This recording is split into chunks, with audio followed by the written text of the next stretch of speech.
Olha, Ribeirão Preto elegeu 2 deputados estaduais e 2 federais, como você viu aí, tá? O Guilherme Campos está agora ao vivo, é isso? Com um especialista para trazer mais detalhes sobre esse cenário na cidade. Guilhermão, primeiro, você está numa escola onde foi ponto de votação também, né? A gente quer saber se ainda tem sujeira por aí, porque, olha, época de eleição, o pessoal acaba jogando muito santinho e fazendo aquela sujeira pelas ruas. E depois, claro, conversando com o especialista para falar dessas cadeiras que são mantidas ou que são reabertas aí, tanto a nível federal quanto a nível estadual. Boa tarde, boa semana.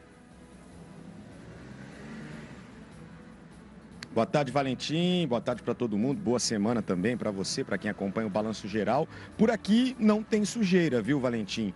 Essa escola fica aqui na Vila Seixas, em Ribeirão Preto. Na calçada não tem nenhum santinho. Um pouco mais cedo, a nossa equipe passou em frente a outras 2 escolas aqui em Ribeirão Preto e também não tinha sujeira. Ao meu lado está aqui o Jefferson, ele que é especialista em direito eleitoral e vai falar um pouco sobre essas eleições, viu, Valentim? Ô Jefferson, o que significa para a região esses 4 deputados reeleitos? Ribeirão Preto continua com uma boa representatividade no Legislativo. Boa tarde para você. Boa tarde, Guilherme. Eu entendo que sim. 4 deputados perante a Câmara Federal e também a Assembleia Legislativa tem muita força para conseguir recursos para a região. Nós acreditamos que essa representatividade ela se manteve do que vinha já dos anos anteriores e certamente esses deputados têm uma predileção através de recursos que eles, na condição de deputados, conseguem transferir aos municípios por emendas parlamentares. Então, certamente, essa representatividade está de bom tamanho e manteve, é muito bom sempre tentar aumentar, mas a condição em que se ficou, eu entendo que foi uma boa representatividade. Outros candidatos, como Arnaldo Jardim, Carla Zambelli, são da região, mas pertencem a outro domicílio eleitoral. Explica pra gente como é que funciona isso. O domicílio eleitoral, ele nada mais é do que o local aonde o candidato ou eleitor, ele tem inscrição perante a Justiça Eleitoral. Então, é muito comum que candidatos tenham uma base eleitoral em um determinado local, porém a inscrição está em outro município. Então, o domicílio eleitoral é onde ele vota, resumidamente dizendo. No entanto, a representatividade para a região, em termos de representatividade, é muito bom, porque tendo a base eleitoral aqui na região, certamente esses candidatos, ainda que não tenham o domicílio eleitoral na região, eles certamente terão uma preferência em destinar recursos para a região e não apenas no local que ele vota, na região que ele vota. O voto distrital, o que seria esse voto? Atualmente, os candidatos a deputado, tanto federal como estadual, eles concorrem em âmbito estadual. O estado de São Paulo elege candidatos a deputado federal para a Câmara Federal e, obviamente, os candidatos para a Assembleia são do estado de São Paulo. O voto distrital significa, é uma forma de eleição onde você restringe a concorrência. Então, candidatos da região de Ribeirão Preto, por exemplo, poderiam concorrer entre si.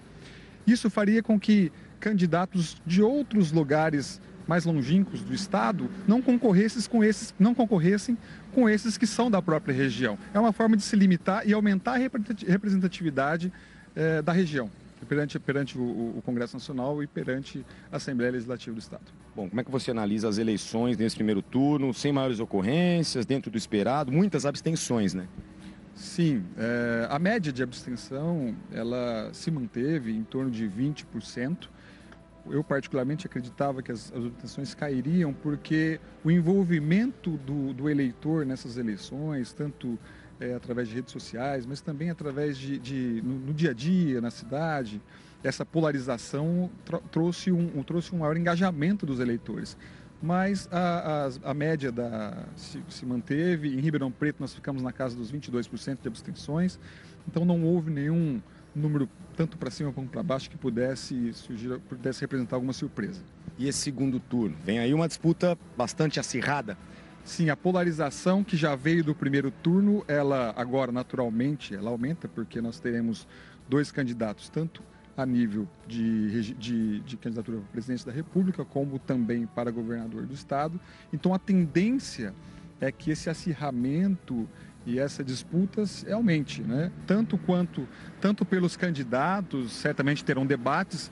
Nós percebemos que no primeiro turno os debates foram muito acirrados, principalmente entre dois candidatos que foram para o segundo turno, no caso para a candidatura à presidência da República, mas também para governo do Estado.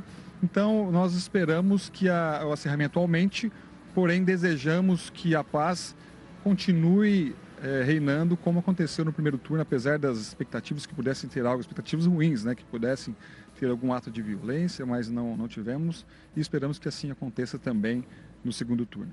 Certo, muito obrigado pela entrevista. Valentim, eu volto com você. Tá aí, muito obrigado, Guilherme Campos, ouvindo o especialista, e o que a gente já esperava, né? Nesse caso, agora continua, como ele disse, essa polarização, essa disputa, tanto a nível estadual quanto a nível federal, né? E a questão das abstenções, 20%, Ribeirão 22%, a média nacional 20%, nesse caso mantendo a média, apesar que todos nós, né, pela lotação e pelas filas, pela demora, a biometria, muita gente falando, olha, mais gente foi votar, por isso que está demorando mais, mas não é isso que aconteceu, porque, na verdade, a abstenção se manteve no patamar de 20% a 22% no caso de Ribeirão Preto.